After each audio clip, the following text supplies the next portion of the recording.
Prečo odísť študovať do zahraničia? Bolo to najlepšie rozhodnutie. Opíšem vám to prvým momentom, keď som pristal v Kodani na letisku. Vystúpil som z lietadla a prišlo mi blbo.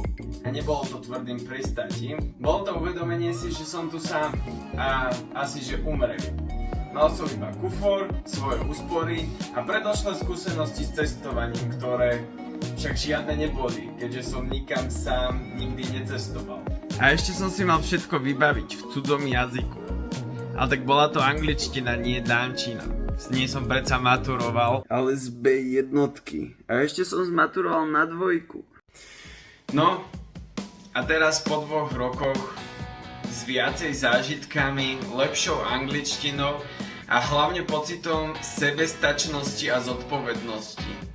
Dokonca som začal aj rozmýšľať inak. Vidíš, že dospievaš, keď prvé na čo myslíš je vysávač a až potom na telku. Ma to naučilo princípy, že ak by som chcel ísť žiť kamkoľvek na tomto svete, tak som viac menej presvedčený, že by som sa tam udomácnil.